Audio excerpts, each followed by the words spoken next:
Monsieur le Président, chers collègues, vous rappelez que la région a choisi dès 2019 de participer au financement des mutuelles de ses agents, et ce, avant que la réglementation n'impose une participation minimale de 15 € par mois, ce qui sera effectif au 1er janvier 2026. Vous précisez également que le montant de prise en charge brut mensuel est de 20 à 25 € en fonction de l'indice. Vous indiquez que cette démarche va donc au-delà de l'obligation légale, certes.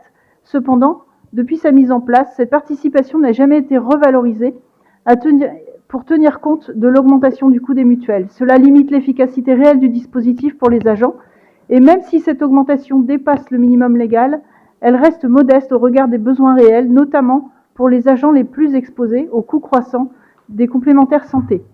Deuxième point, et non des moindres, concernant le manque total de négociations autour de cette révision, l'ordonnance portant obligation de prise en charge de la protection sociale des agents date de février 2021 et des demandes de négociation avaient été formulées par les organisations syndicales dès 2022. Pendant ces années, l'administration a reporté et annulé les réunions prévues. Finalement, la proposition finale a été communiquée aux syndicats seulement 10 jours avant le vote au comité social territorial et quelques semaines avant l'entrée en vigueur de l'obligation de participer à la prise en charge du risque santé, laissant peu de temps pour un véritable échange. Dans ce contexte, les représentants du personnel ont voté unanimement contre cette proposition. Nous le comprenons et insistons sur la nécessité que ces questions soient discutées de manière transparente et avec un véritable dialogue social.